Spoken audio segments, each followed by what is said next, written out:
Before the Rings of Power, there were the Silmarils. Before Sauron, there was his master Morgoth. Before Aragorn and Arwen, there was Beren and Luthien. Join us as we explore Tolkien and all the ages of Middle-earth with your hosts from theonering.com, Jonathan Watson and Michael Grumbine. Hey guys, welcome. Hello. Hey, if you're listening to this for the first time because you found us through the Rings of Power, great, thanks. This is much better than the Rings of Power. Right, we're talking about things that we love. Yeah, and so if you like what you're hearing, please give us a review on Apple Podcasts, on Spotify, on anywhere else you listen to your podcasts. I would appreciate that. And check us out on our YouTube channel. I'm sure we'll be posting more things in the upcoming days, weeks, months for the Rings of Power and other Tolkien news. Hey, that new Tales of the Shire game is supposed to be coming out soon. I don't know the day, but sometime soon. Maybe I'll do a live stream of it. It crossed my mind. So that Can't will be worse than the Gollum game. No, I believe that was officially the worst game that came out last year. It killed an entire studio.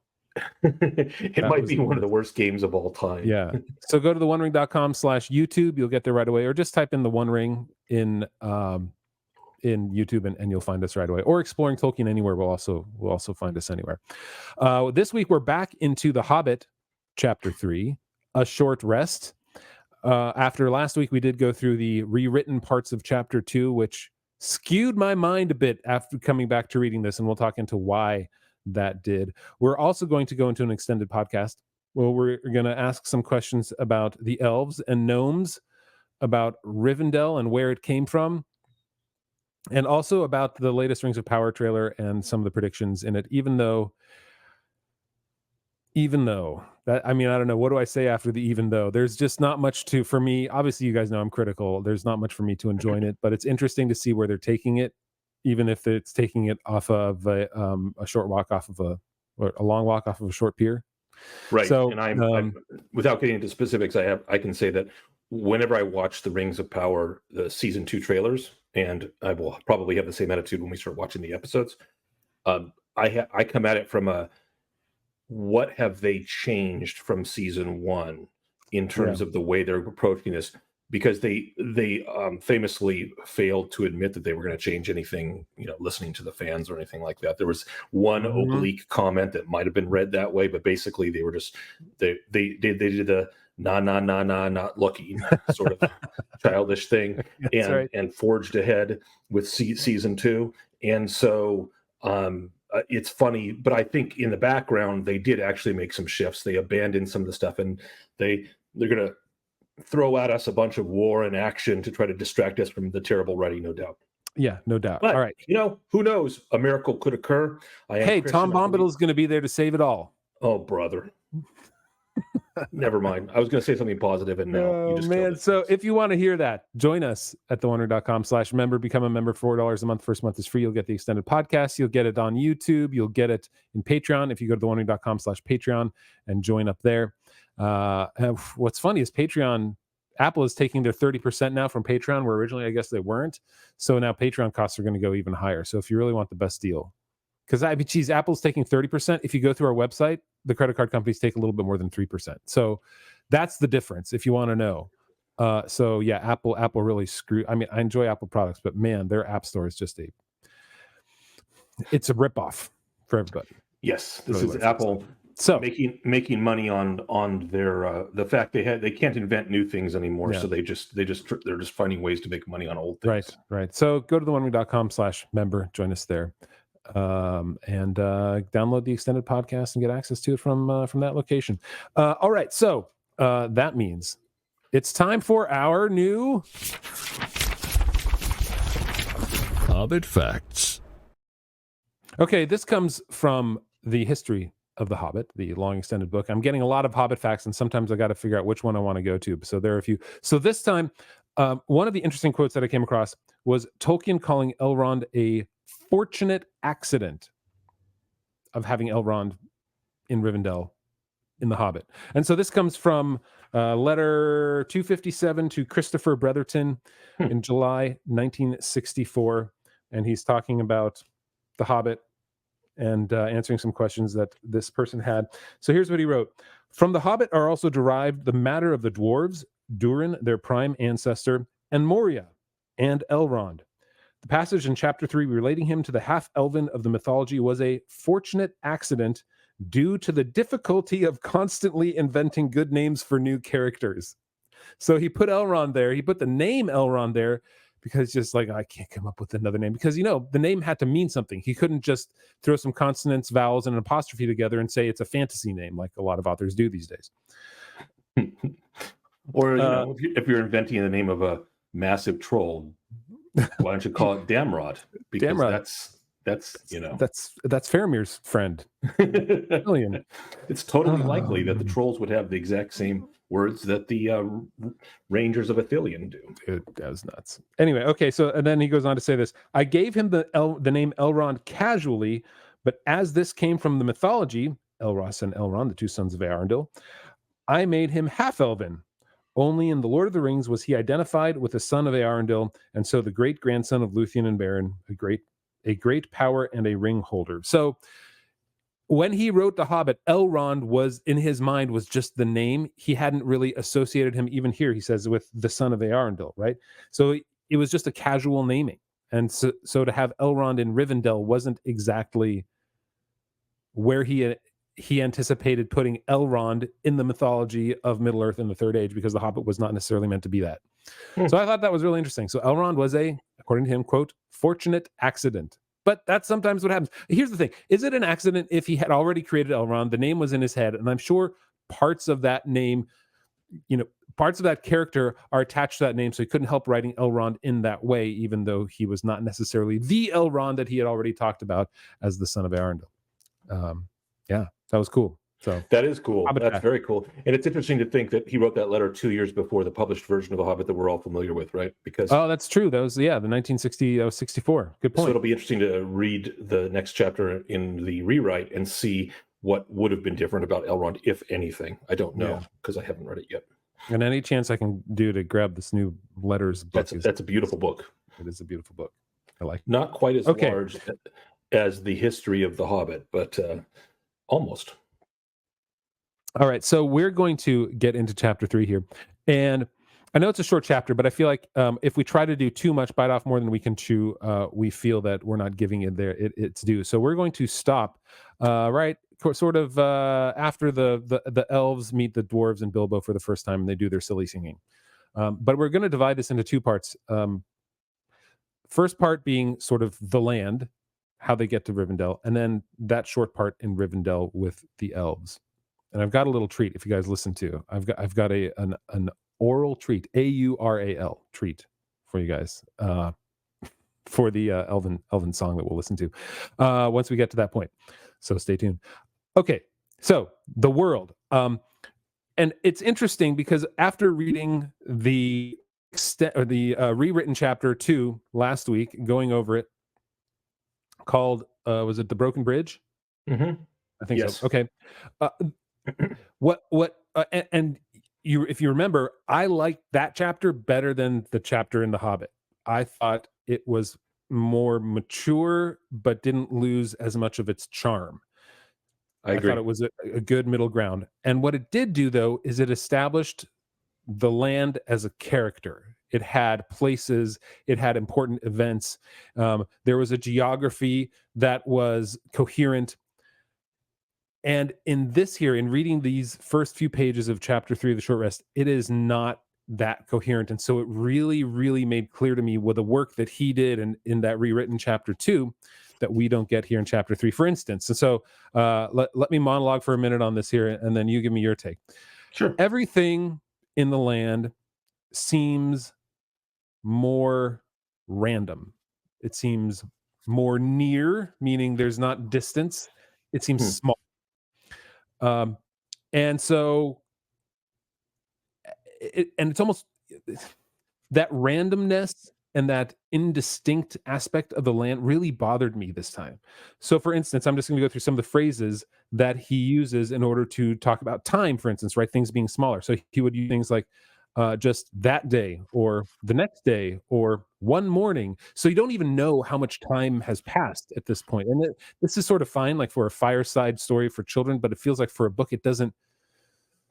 It lacks the specificity necessary to give it any heft. So that's in time. Now the places are also indistinct. So when he was talking about where they were in unexpected valleys, or there were gullies, or there were dark ravines, or there were bogs. And so it wasn't like even the midwater marshes of isn't that what it's called in the Fellowship? Yes, midwater marshes. It has a name. Here it's all indistinct and random, and that's sort of when they're talking about the land and character of Middle Earth not being present as much in the Hobbit. That I think is why right there it made it so crisp and clear to me after reading that chapter last week and reading through this chapter this week. That's what I got out of it in this first half of it. Where do you stand on that? Where do you feel about that sort of aspect of it? A bit of agreement and a little bit of pushback on my end. So here's the agreement. I think that this reminds me. I agree with you that there's a lot of indistinct description of the land, and it reminds me of, frankly, exactly what The Hobbit was, which was a story told by a father to his children while standing with his back to the fire, as we've talked about in previous chapters. So when you're telling, and I'll say this as a father who's told made up stories to his own children, stories that I've made up while they were sitting in their beds and telling them a bedtime story. And when you are telling a story, there's the connective tissue of the places they go to, whoever the protagonists are. And the connective tissue is usually land description. And you do not have the time and have not made the effort to think of names and specifics of the land unless it bears directly upon the story. So you just give general descriptions. So that's what this sounded like. So in that sense, I agree with you. The one bit of pushback I will give is there's a lot more descriptions of the specific lay of the land. And it begins in this chapter. In fact, the way he starts talking about the land and the time he gives to geographic features reminds me like a little bit of what he did in full on the abortive rewrite of chapter 2. So by way of example, he says first that there was basically, when they came to a river, which as we know is the River Bruinen or Loudwater, but he just calls it that they just cross a river. They forded a river. So that's the ford of Bruinen. And it was just one morning. One morning they forded a river. Yep, one morning they forded a river. And that, of course, will be the river that will have a great fame where Nazgul will meet an untimely...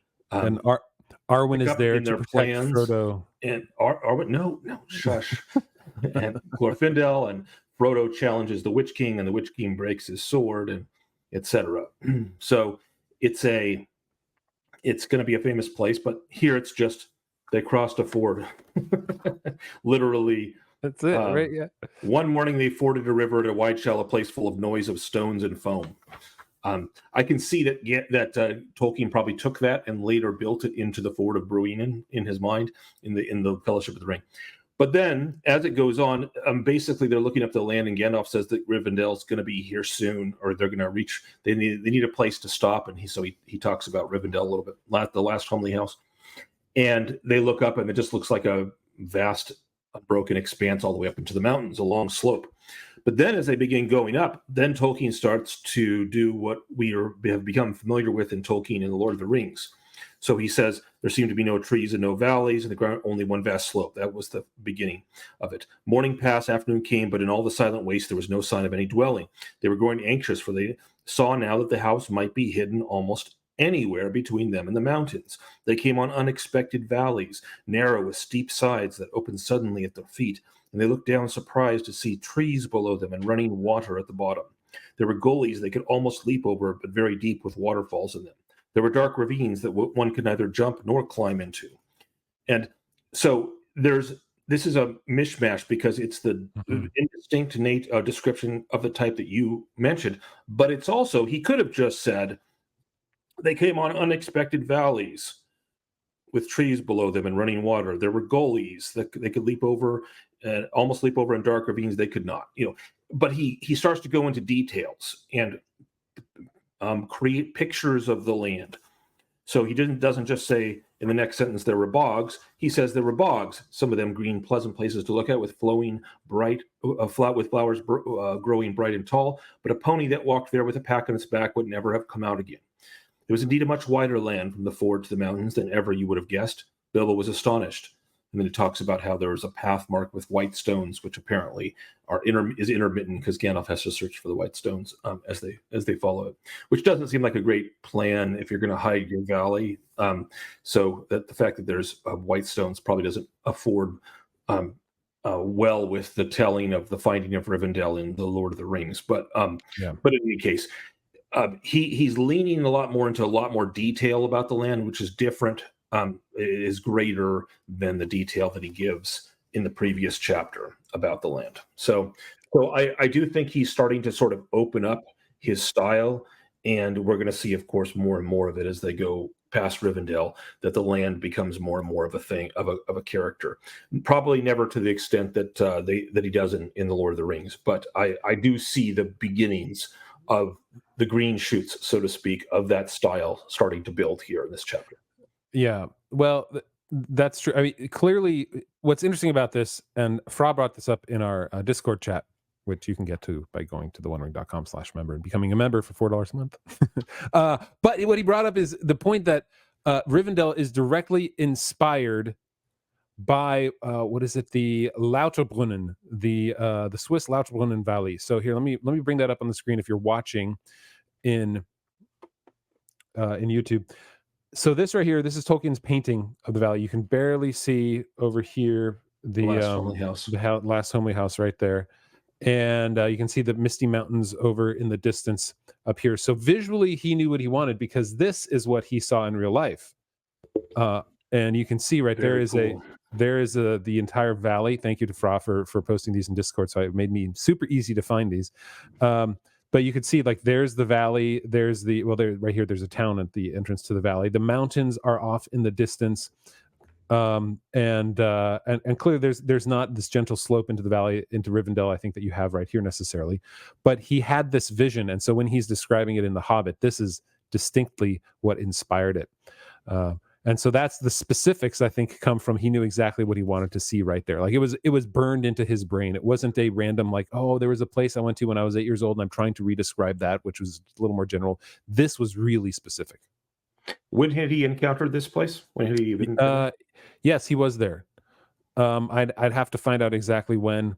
But yes, he had actually, I believe he spent time there at one point when he was married. I'll have to look that up. I don't remember exactly when. Okay.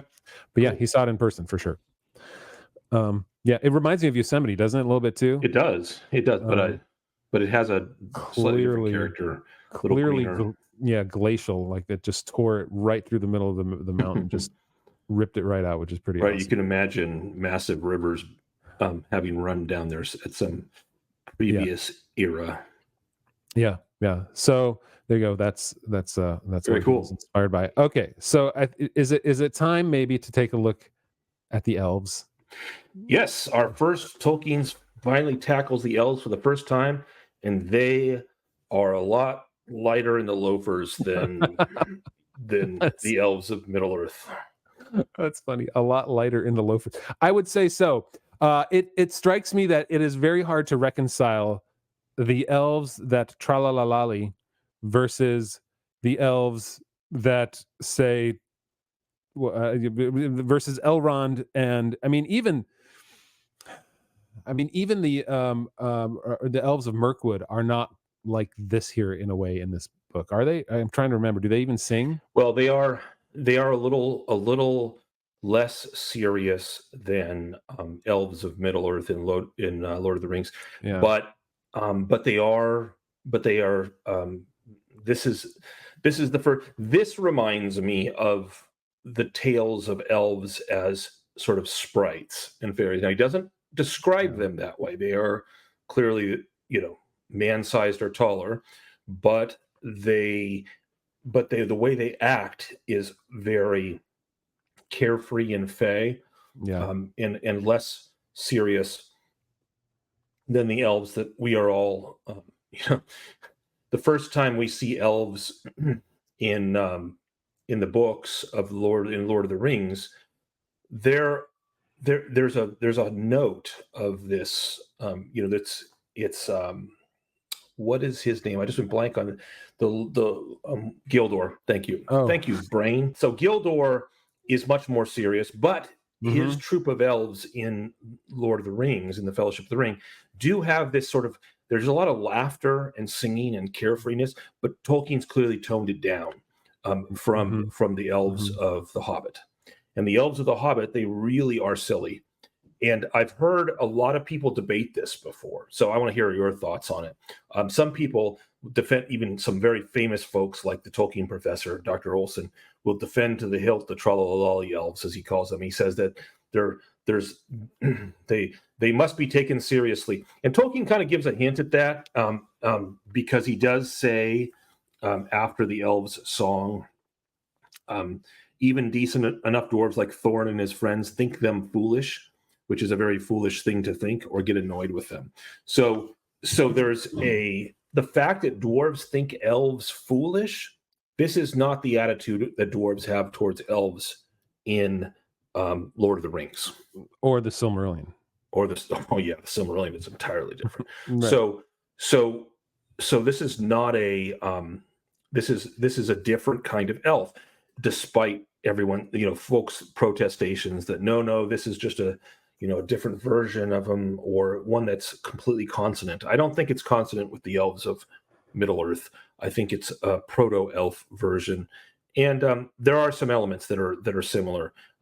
And from them, we do get our song, our requisite song, because there must be a song in every chapter.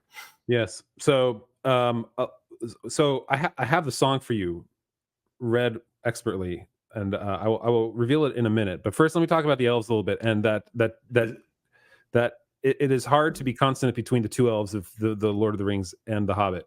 Right. And so Tolkien was writing his letters, and the elves in his letter, the Father Christmas letters, the elves in the Father Christmas letters are very much like this too. They were very good call, and sprightly. good call. And so this was something his kids would have been familiar with, those kinds of elves already.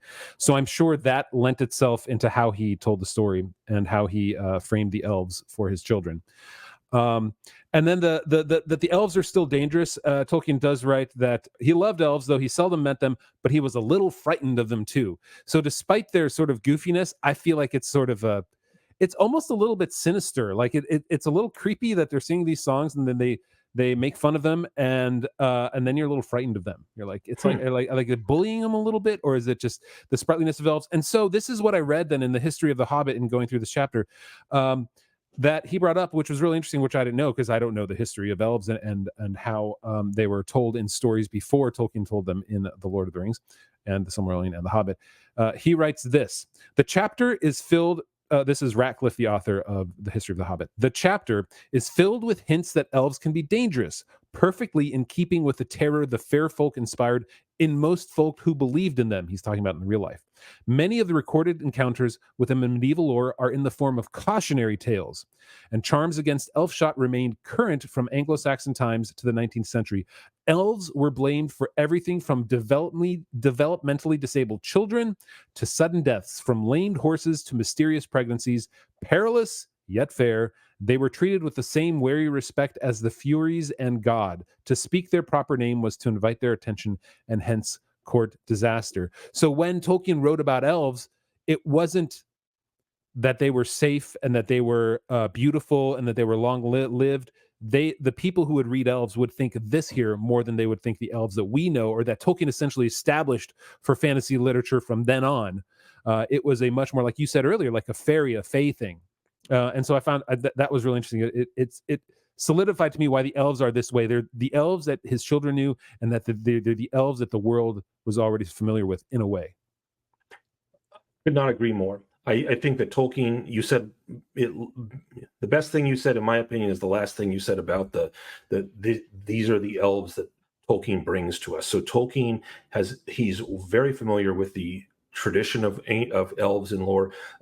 Elves appeared in Arthurian legend. Elves appeared in a variety of the older cultures, from the Angles, the Saxons, and the Celts, and basically for the last 2,000 years, most primitive European cultures have believed in elves or the fair folk, the fae, the good people, whatever you want to call them. They were a staple. Tolkien is bringing us something new, though, and he's ultimately going to bring us what he has, the elves of the Silmarillion. But this is a bridge. I see these elves as a bridge between the fae folk, and if they're a bridge, they lean more towards the elves of lore, of European lore, than the elves of the Silmarillion. And Elrond is an exception, but remember, he's a half elf. So and Tolkien he called the elves gnomes originally too, which gnomes, gnosis, knowledge, wisdom, and so we don't think your garden gnomes, but he decided to change it to elves because of how that had become co-opted even more than elves in a way. Gnomes was not the right name to use anymore, and the gnomish actually in the original in Book of Lost Tales and I can't remember where, maybe it was also unfinished. Anyway, it was changed to the Noldor. So the gnomes in Elvish became the Noldor, which are, Feanor and the high elves of a subrace of elves. Yeah, technically. So the gnomes became in a middle version. They became one of the race, the high elves. Yeah.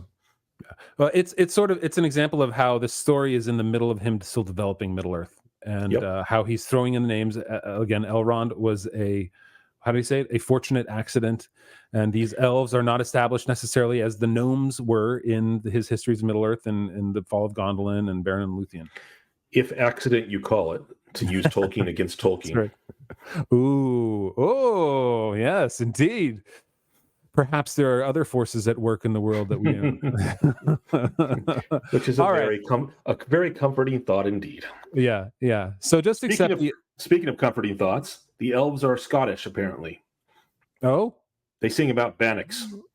Oh, bannocks. Bannocks are a bread, right? I believe that's Scottish bread. Bannocks are baking, is what they sing, among their other tra-la-la-lollies. So, I did a little survey, because I had heard over the years a couple renditions of the Down in the Valley song, which is the general consensus for this song's name. Mm-hmm. And so I listened to a whole bunch and it is very interesting because some people just try to sing it, give it an original melody that's more appropriate to the silly elves of Father Christmas stories, and some of them try to meld the elves of Lord of the Rings with the elves here in their song. And I have to say, I have not found a satisfying one. Unlike my recommendation for Far Over the Misty Mountains, where I do believe there are a couple of groups, and especially one that does an excellent job with the Dwarvish songs. I have not found, and they actually do, by way of contrast, let me say this: they do one of the women from Clamavi de Profundis sings Galadriel's song, Namarie, the farewell song. And I will hold that up to anyone that is going to try to argue, and I'm looking at you, Tolkien professor, anyone that's going to try to argue that these elves are the same elves, you hold up Galadriel's song, Namarie, against this song, and you realize this is something so different, you can't pawn it off as, these are Sindar elves, and so they're different from high elf. And he truly believes these are, in Tolkien's mind, the exact same elves as they were? Yes, he believes that these are basically just the Hobbit's view of. He's trying real hard. He's doing a thing which scholars do. In the world of when I was in medieval history in graduate school and working towards my degrees, you come across people and they really do. So they get a pet theory about something, one of Chaucer's Canterbury Tales or something from an Arthurian legend or, Spenser's Fairy Queen or something. And they go off on, they build a theory about it, and they work real hard to bring it. And I've heard him at length talk about this when he did a review of he wrote a book on the Hobbit, and I'm not buying it. These are not the same elves as Lord of the Rings. Obviously they're the same elves in one sense because they're the elves of Rivendell, but literarily, and the way they're presented to the reader and the character that they have is just like the elves of Mirkwood are too. The mean-spirited elves that get drunk, and Bilbo's able to push the barrels out because they're partying too hard, and that kind of idea of elves versus what we get in Lord of the Rings is just utterly different. So, not buying it. I mean, he had already written elves for the Silmarillion, and he decided not to make them that way in the Hobbit. So I can't imagine why you would hang your hat on this idea that they're the same elves. They're clearly, like I agree with you. They're clearly not the same. They're like I said earlier, they're more closely aligned with the elves of the Father Christmas tales than they are of the elves of Middle Earth. I love what you pointing that out. That is a really good connection there. Yeah. Okay, so in order to reconcile this, what I had our friend Austin Robertson do. Austin Robertson. Oh no. So he's the voice of the Babylon Bee, and he does any audio that we have, and you can check him out at austinrobertsonvoice.com if you want him to do some work for you. He's really great. I would highly recommend him. Austin's awesome. So I said, okay, let's see. Can we do this song as if perhaps Elrond or a high elf were just speaking it, and what would that sound like if we had him do that? So here we go. Let's listen to this is gonna be rich. Let's listen to Down in the Valley by Elrond Redux. I don't know. Here we go. Oh, what are you doing? And where are you going? Your ponies need shoeing. The river is flowing. Oh, tra-la-la-lolly. Here down in the valley. Of what are you seeking, and where are you making? The faggots are reeking, the bannocks are baking. Oh, trilly-lolly, the valley is jolly. Ha-ha. Oh, where are you going? With beards all a-wagging. No knowing what brings Mr. Baggins and Balin and Dwalin down into the valley in June. Ha-ha. Oh, will you be staying, or will you be flying? Your ponies are straying. The daylight is dying. To fly would be folly. To stay would be jolly. And listen and hark till the end of the dark to our tune. Ha-ha. So I guess it's more like Celeborn from Peter Jackson's Lord of the Rings is more closely aligned there. But yeah, I thought that would my be fun. favorite line there is, "Oh, chilly-lolly, the valley is jolly." So it's just such a contrast with Austin's voice. Yeah, and it's a contrast with the elves of Middle Earth. You can't have Celeborn or Gladriel or Elrond or Glorfindel or any of these guys saying "Trilly-lolly, the valley is jolly." It just doesn't work for me. No, it doesn't. What do you make of the fact that they seem to know a great deal about they know the names of the companions, and they know Mr. Baggins? Well, I think it makes more sense in line with what we read last week, in that you had dwarves along the roads, you had elves still, like Gandalf meeting up with them. There was a little bit more about that, and so clearly they know the land. They're in with the Rangers. He didn't have the Rangers really at this point when he wrote it. So that would be what I think. Was there another thing you'd come across that says like, no, this is their thumb is on the movers and shakers of the world, and Bilbo is apparently one of them? Or well, so I do think there's a direct explanation, which you could say, well, even in this version, not the aborted rewrite version, Gandalf says that he met friends from Rivendell. That's true. That would make sense. And so, right. But while he's there talking with him, do you really think Gandalf starts going through and listing the names of all his companions? That seems unlikely. Especially since it was a brief meeting, and then Gandalf rushed back. So it's doubtful that he was listing off all their names to the travelers from Rivendell, whoever they were. But that's at least potentially possible. And the other option is one where they're Tolkien, and I see this more in line with the Trollalli elves. They're creatures of Fae, of fairy. Mm-hmm. They where the wilds exist, they also exist. They can hear what's far off, and I don't mean just they have good eyes and ears the way Legolas does in in Lord of the Rings. Although I would point out that Legolas can hear the stones talk. So there's Tolkien kept some of this, but he made it more mature, I think. I feel like this is one of the things that often happens in medieval tales with elves, with medieval elves of this and nature spirits of this sort, is they will establish their bona fides as supernatural creatures.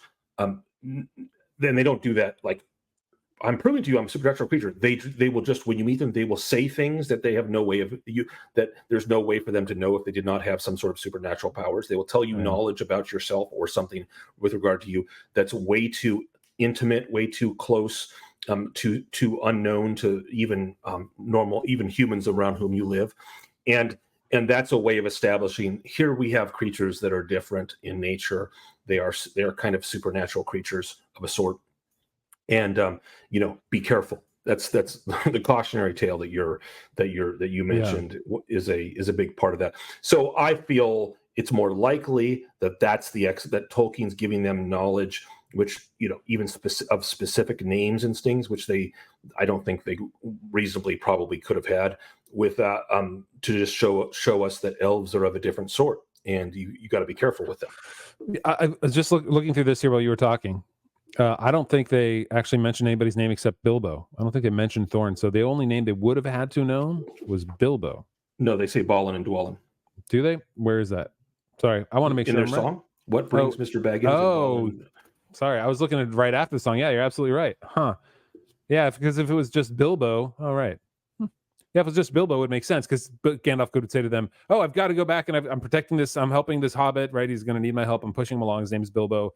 But in the song, you're right. That's interesting. After that, they only name Bilbo. They name him a couple of times, but they don't say Thorin. They don't say any other's name. But yeah, right. Although the fact that in the song they give Dwalin and Balin implies they probably know the others' names too. I agree. I agree with that. Yeah, you're right. You're right.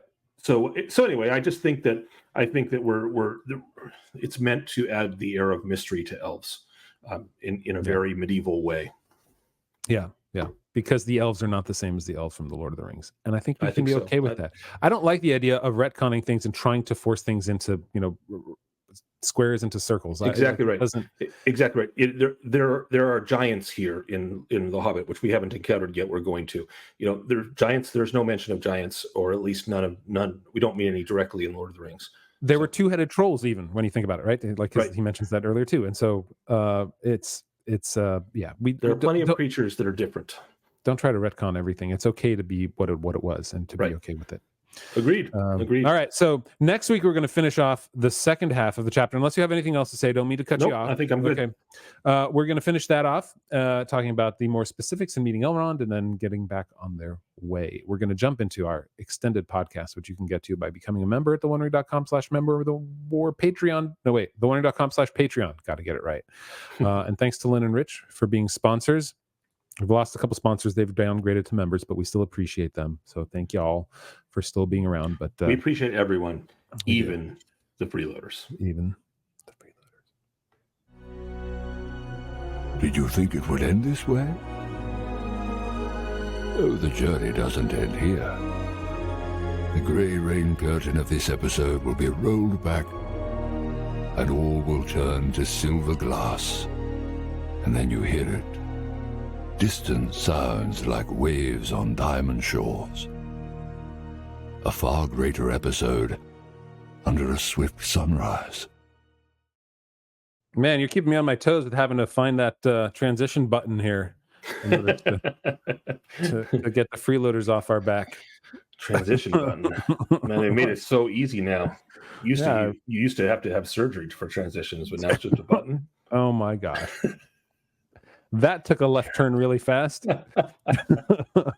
It's Friday, man. Oh man! All right, so hey, we're going to talk a little bit about the Rings of Power, even though you guys can turn it off if you want to at this point. But I do want to talk about one thing that Fra brought up, and we talked about a little bit, which was this that he posted regarding gnomes. He said, just today I was reading the 1937 version of this chapter of chapter 3 here, and this bit caught me off guard. Gnomes was later retconned as high elves on the west. Do we have any thoughts on this?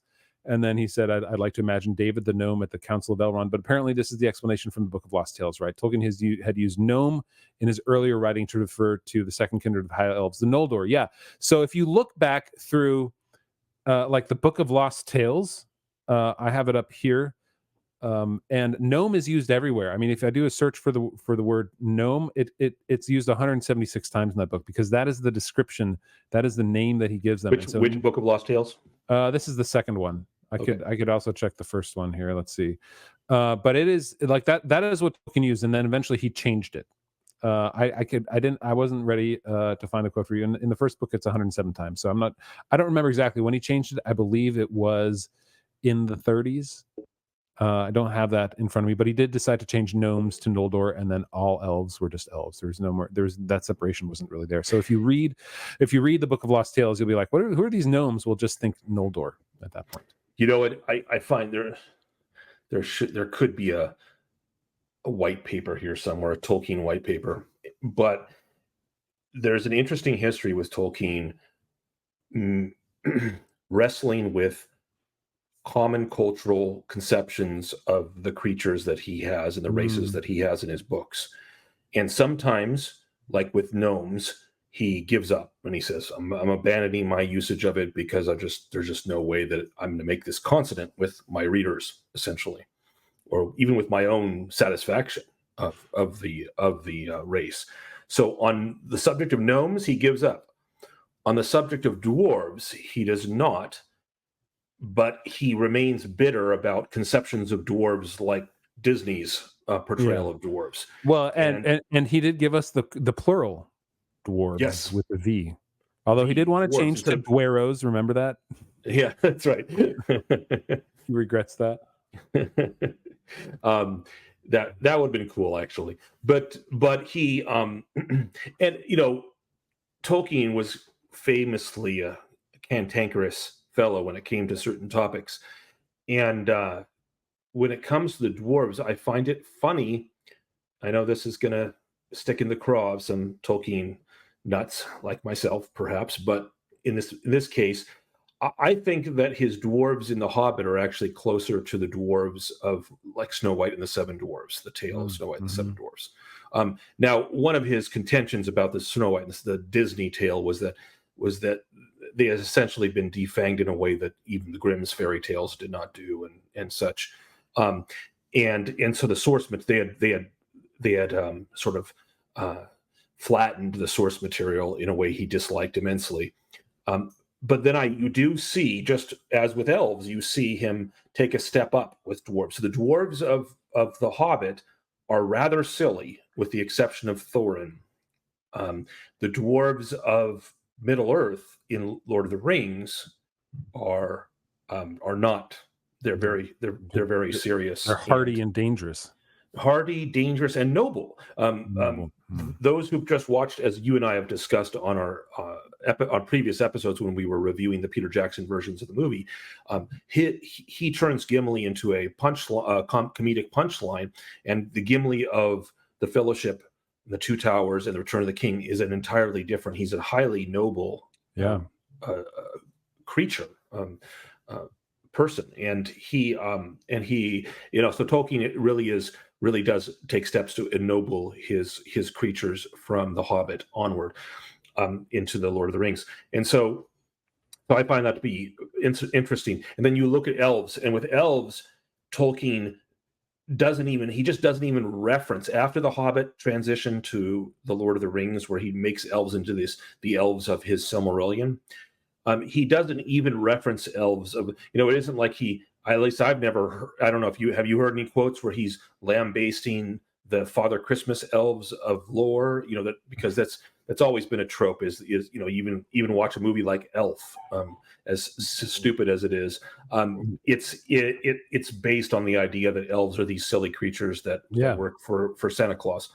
And so, and I just don't remember Tolkien ever complaining about that the way he does about the portrayal of dwarves. So with elves, he just takes it to a new level. He just launches them into basically what we are now. So as now when people picture elves, and it's not specifically in a connection with Christmas, people think of Tolkien's fantasy elves and as they've been, copied, cloned, and distorted over and over again. Yeah. In 100 other universes written by other authors, but starting with Tolkien. Yeah. His I'm looking here at when he actually finally changed the name. But yeah, Which name? the gnomes to elves. It looks like even into the 1940s he was still using it, and until he wrote the appendices, that's when he finally finished, like made the final switch, and no more gnomes at all, just Noldor and elves. That was the late 40s. So late into writing the Lord of the Rings was he doing that. I'm so glad Gnomes is a Yeah. I mean, clearly he had kind of no problem with the elves of Father Christmas, because he was writing stories within that with those silly elves, and he was okay with it. And maybe that's because they were already fey, they were already silly in a way, right? There was some but he also popularity to that. His imagination is really plastic, right? He has no problem having the elves in the Father Christmas stories use the language and have words that are elvish from the Silmarillion as well. That's so true. There are times when they use Fëanorian character and script and Noldor words, Quenya words, even. Yeah. And Fra asked the second question about the light of Durin's Day. We'll get to that next week, and we do the second half, so it's more appropriate, and we have time to think. Okay. And then, so lastly, before we do anything more, like shut this program down, let's talk about the Rings of Power. And and what it is. I'm gonna go ahead and actually add it here so that we can reference it directly in StreamYard. Just to put us in sorry about that. In the right frame of mind, this is the second trailer, and this is the second to the last trailer, right? Yeah, it is. So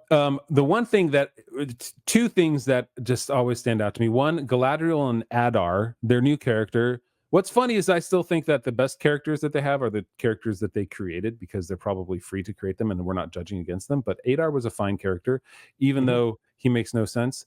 And Disa was actually written relatively well, even though her lust for power really kind of makes no sense either. But in this story, it looks like Galadriel, she teams up with Adar in some way. And is she going with him to attack Eregion? That certainly seems what's happening right here. They're talking about, I'm fast forwarding for watching on YouTube, right? They're certainly going there to take out Sauron because they know he's there in Eregion. And if she does that in order to help him attack the city, in order to get Sauron, like, is this like the second kinslaying now? Is that what we're going to get? This is all speculation, guys. I super duper hope that's not what's happening. That would be, I mean, if they, I just presumed that the attack on Eregion was Sauron's doing. But he's he's in Eregion as Anatar. You see it getting hit and destroyed behind him as he's walking out. Like, there's that whole like Wolverine. I always, before this shot, I thought that was Sauron orchestrating an attack so that he could basically grab the rings and leave. Like, as essentially in all the chaos and confusion, he would be able to do as he wished and raid the forges of Eregion and make off with the rings. That's my first thought. But now it looks like there's some alliance, which is so contrary to Tolkien's lore. The idea that Galadriel would ally herself with orcs, I know, yes, right? Oh my gosh, is such a destruction of the character. It shows to the nth degree that they have no freaking clue how to do anything but member berries. That's all they do. They take all the Tolkien stuff from previous, and you're right. They throw in a couple new characters like Adar or Adar, or however I forget. Adar. It's probably Adar. It's probably not Adar. That's an American pronunciation. So Adar. The idea that they made, an elf that was responsible for the creation of the orcs and turned against Sauron. It was a twisted elf probably of the line of ale or something that they've made up, which they can't use because I don't think ale appears in the appendices. But Nope. Yep. you know, there's just, this is them. This is the worst kind of writing by second class or third class writers, where they're sort of desperate, so they're just throwing at the wall anything that sticks, the thing might stick and get our attention and distract us. You know what I found hilarious about the second trailer? Where are the DLSs? I know, right? That was exactly what I noticed too. They have one shot of the one dirty little Harfoot sociopath at one point coming up. Oh, and that's all we get of Tom Bombadil too. Some fire, them sitting together, telling stories of the Hobbit from the fire. And there's Adar. But yeah, there's one shot, and that's it. Because I think they know people, or maybe there's two. Is that? No, that's not it. But yeah, it just doesn't matter. Nobody cares about them, and that's the thing with this show is they've backed themselves into a hole, right? And at the very last shot we get of her is of Sauron and Galadriel is this here. I'll play it for you. Make sure it's not too loud. Galadriel. And it's there to be like oh no, like he's fighting her, but yet he still loves her, right? They're trying to create the tension still, the way that they're doing it, and it's that again that is so far against her character. And as you guys know, when you mess with the characters that Tolkien had spent, I mean, literally for Galadriel, 60 years essentially creating, 50 something years, it is it's a tragedy. It is a loss. It is an assault on what Tolkien actually wanted his characters to be. And I can't stomach that at all. You know what this does is it takes me back to my youth. I'm about to truly nerd out here. Everyone, go get your coffee, sit back, relax. No, I'm not. It's not going to be that long, but it is going to be. So this reminds me, this whole trailer, everything that's wrong with it, and the whole Galadriel, as you were talking about the destruction of the Galadriel character that I mentioned before too. This reminds me of when I was a kid and I played Dungeons and Dragons and I played Middle Earth role playing MERP, as we called it, which was an entirely different game system, but it was a role playing game in Middle Earth, and it was really good actually. They got the rights somehow probably from the Solzaints. I don't know how they got the rights, but they got the rights to everything to make a good role playing game. And I would never let anyone play an elf in that game unless we had a conversation and they convinced me that they could actually look at the world the way an elf would look at the world, which is entirely different from the way humans. And I only had one of my friends that ever succeeded in convincing me that he could play a convincing elf. And because elves don't look at the world the same way. When you see this Morfydd Clark and you see her in her moments of tension and rage in the first season, and the sexual tension with Sauron in the end of the first season, and then probably you're right that they're probably trying to draw that out a little bit in this second season as well. And she has the emotions and the lack of perspective and the passions of a human. And she just comes across as a very flawed 13 to 17-year-old personality. And this is what this, I claim, at least I'll say it for myself, is entirely what the Tolkien the community is it gets us so fired up about, because he ruined these showrunners and Amazon. They ruin beautiful characters by shoehorning in all their own crap and ideas and turning them into something that Tolkien never wrote them as. There's a reason that we have very little dialogue from Galadriel. I don't even think Tolkien himself trusted it. You don't have a high elf like Glorfindel on the journey in the Lord of the Rings. You don't have Galadriel. You have you have plenty of dialogue while they're in Lothlorien, but that's it. And she doesn't appear except until the very, very, very end of the Return of the King. And there's they don't take center stage. I think that even Tolkien would have thought long and hard about each line of dialogue and how elves look at the world. in the face of evil, in the face of betrayal, in the face of the vagaries of the younger races. And I don't think Rings of Power has it in them. They don't know what they're doing. It was clear from the very first part, the prologue, when they talked about rocks looking down and ships looking up, and thinking that isn't it true? They were trying so hard to be deep. It was pathetic. It was like reminded me of in middle school when people like try to be zen and that line where Galadriel shouts out at Muriel, "There is a tempest in me," and you're like, that's not Galadriel. Like, that's not the character she would have been. She would have just lashed out and yelled at her. It's a tragedy that this is where they are, because they had a great story set up for them. They really did. All they had to do was stick to what Tolkien actually had said in the appendices, and it would have been fine. And look, here, I don't know if I've said this before, but I'll say this right now. I actually, if they had stuck to what Tolkien had written, but then filled in a bunch of other stuff, which they would have had to do 100%. In order to make a show. Because you and I covered this when we did your version of how to do put Aldarion and Arendis, Mariner's Tale into a TV show. You got to put in a lot of characters that don't exist in Tolkien, because that's the way what you got to do for a show, and a lot of dialogue, and that's okay. I wouldn't have been. I might have even had some criticism if it was subpar writing or something, but at least stick to the pillars of the story. At least stick to what you would actually have from the master. He's the master of this world. It's his world.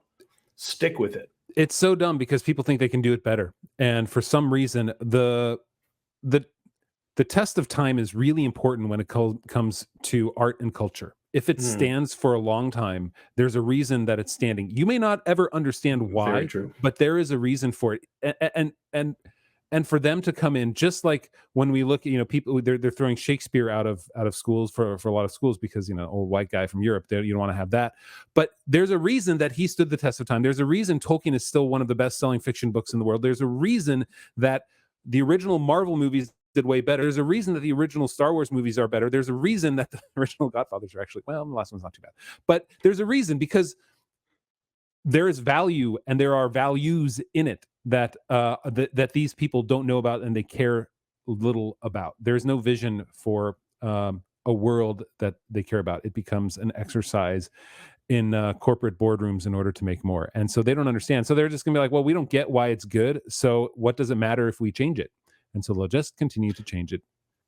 Well, yes, that's right. On the one hand, they'll do that, and then on the other hand, they'll be like, and we don't get why it's good, but we know that it had Ents, so let's put some Ents in it. We know it had hobbits, so let's put some. Oh, we can't use the word hobbit. Dang it. Okay, let's use another word that Tolkien used for hobbit. Oh man, I didn't realize that by back to the book, when they said they got to go back to the book, all they meant was they're just grabbing the names out of the book. Nothing else really matters. That's really all they meant. They never meant we're going back to the plot. They never meant we're going back to the characters. They just meant we're going back to the names. Just a bunch of member berries. Just a bunch of member berries. But we here, Michael and I, .com and Exploring Tolkien, we only bring you the best, and that's The Hobbit and The Lord of the Rings and The Silmarillion. So go read that instead. And you don't have to watch Rings of Power. We'll watch it and we'll talk about it. But feel free to just watch our reviews. And I'm sorry if you hate us doing the reviews. I kind of hate it too. But you know what it is doing? And this is the same thing that the Lord of the Rings movies did. It introduces a ton of people into Tolkien. And if we can get a few of those people to read the originals, it's worth doing what we do. Exactly right. The reason I love Rings of Power, and this is not April Fool's. The reason I love Rings of Power is because it gets eyes on Tolkien, or at least what Tolkien was supposed to be. And we can then use it, like you said, to show people a little bit of the master's work himself. And maybe they'll go back and read some Tolkien, and that would be cool. And I have no problem debating with the people who like this stuff, because I have all the reasons why. I mean, you may have your reasons, but there's no factual basis for liking it other than it's kind of cool. It's neat. It's who I wanted to see, but it's not Tolkien. Anyway, the argument for me is like you're just shills who or grifters who will go after anything, after any cultural media that is changing anything at all, and you hate it all. I'm like, no. Like I went back to like Shadows of Mordor, Shadows of War. I didn't like what they did to the lore, but it was excellently executed, and the game was kind of fun, and I enjoyed it. And I didn't like go off about how horrible it was. This, on the other hand, if they wanted to tell their own story, then go tell your own story, but don't call it Tolkien. They're just using it for the names and the places and not the actual storyline, because it is completely different and the characters are completely different and the places don't matter anymore. True. All right, so guys, we're gonna close this down. We're gonna do the second half of a short rest next week, and then we may have to. I don't know. We'll see. We'll see how it goes. But we may have to take a break, since the week after that is indeed the Rings of Power first weekend. There are 2 or 3 episodes releasing, so we'll have to see how much time we have for that. 3? Oh goodness. It's releasing at 3 a.m. Eastern time on a Thursday night / Friday morning. That'll be fun. I'm not going to be up doing it. Nah. It's ruining my weekend, though. So, all right, guys. We'll catch you next week. Take care. Take care.